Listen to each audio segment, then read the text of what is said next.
Hi friends, സ്നേഹപൂർവ്വം Shyama coming soon റിവ്യൂയിലേക്ക് എല്ലാവർക്കും സ്വാഗതം.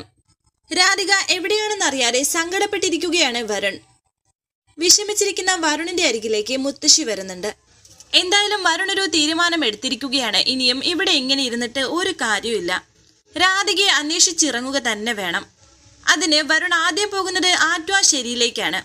രാധികയുടെ ഫോണിലേക്ക് വരുൺ വിളിച്ചെങ്കിലും മുത്തശ്ശി തൃപ്തികരമായ ഒരു മറുപടി വരുണിന് കൊടുത്തിട്ടില്ല. അതുകൊണ്ട് തന്നെയാണ് വരുൺ നേരെ ആറ്റുവാശ്ശേരിയിലേക്ക് എത്തിയിരിക്കുന്നത്. അവിടെ എത്തിയ ശേഷം വരുൺ രാധികയെക്കുറിച്ച് മുത്തശ്ശിയോട് ചോദിക്കുന്നുണ്ട്. വരുണിനെ കണ്ടപാടെ ടെൻഷനോടെ എവിടേക്ക് വരികയാണ് യശോദയും. വരുൺ ഇവിടെയില്ല എന്നൊക്കെയുള്ള മറുപടിയാണ് മുത്തശ്ശി വരുണിനോട് പറയുന്നത്. എന്നാൽ ഇപ്പോൾ ശ്യാമയുടെ കൂടെ ഫിദ മേഡത്തിന്റെ കൂടെയാണ് രാധിക എന്ന കാര്യം യശോദ പോലും വരുണിനെ അറിയിക്കുന്നില്ല. ഞാൻ എന്തായാലും രാധികയെ കണ്ടെത്തുക തന്നെ ചെയ്യും, നിങ്ങൾക്ക് ഇതിനെല്ലാം മറുപടി പറയേണ്ടി വരും എന്നൊക്കെ പറഞ്ഞിട്ട് വരുൺ ദേഷ്യത്തോടെ അവിടെ നിന്ന് പോവുകയാണ്. വരുൺ കാറിലേക്ക് കയറി പോകുന്നത് തിരുമേനി കാണുന്നു. തിരുമേനി വന്നിട്ട് അവരോട് ചോദിക്കുന്നുണ്ട് എന്തിനാണ് ഈ വെളുപ്പാങ്കാലത്ത് തന്നെ വരുൺ ഇവിടെ എത്തിയതെന്ന്. എന്നാൽ രണ്ടുപേരും പരസ്പരം ടെൻഷനോടെ നോക്കുകയാണ്. പറയരുത് എന്ന് കണ്ണുകൊണ്ട് ആംഗ്യം കാണിക്കുകയാണ് മുത്തശ്ശി യശോദയോട്. അതുകൊണ്ട് തന്നെ യശോദ ഒന്നും പറയുന്നില്ല. എന്തൊക്കെയോ പറഞ്ഞ് തിരുമേനിയുടെ മുന്നിൽ നിന്നും ഒഴിഞ്ഞു മാറുകയാണ് മുത്തശ്ശിയും യശോദയും. എന്നാലും തിരുമേനിയുടെ മനസ്സിൽ ഒരു സംശയം ബാക്കിയുണ്ട്.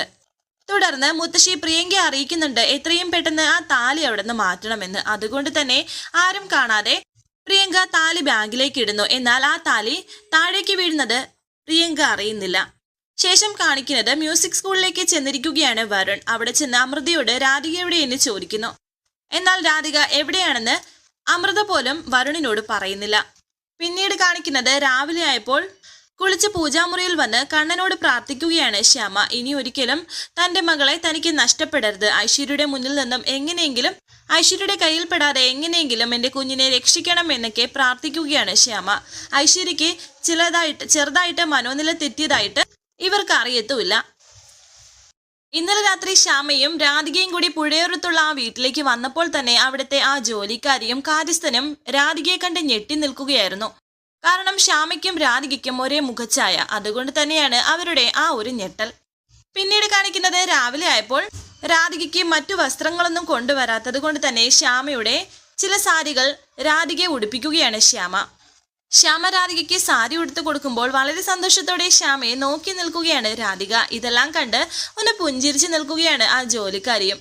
എന്നാലും ജോലിക്കാരിക്ക് വല്ലാത്ത അതിശയമായി തന്നെ ഇരിക്കുകയാണ്. രണ്ടുപേർക്കും ഒരേ മുഖച്ഛായ ഉള്ളത് കൊണ്ട് തന്നെ. ശ്യാമ രാധികയ്ക്ക് സാരി ഉടുത്ത് കൊടുക്കുന്നുണ്ടെങ്കിലും ആ മുഖം മൂടി ആ പർദ്ദ ധരിച്ചതുകൊണ്ട് തന്നെയാണ് സാരിയൊക്കെ ഉടുത്ത് കൊടുക്കുന്നതും രാധികയുടെ മുന്നിൽ നിൽക്കുന്നതും. ഇതുവരെയായിട്ടും ഫിദയുടെ മുഖം കാണണമെന്ന് രാധിക ആവശ്യപ്പെട്ടതുമില്ല. ഒന്നും അറിയാതെ രാധികയെ അന്വേഷിച്ച് നടക്കുകയാണ് വരുൺ. വരാനിരിക്കുന്ന പുതുപുത്തൻ എപ്പിസോഡുമായി വീണ്ടും കാണാം. Thank you for watching. Please subscribe, like, share my channel.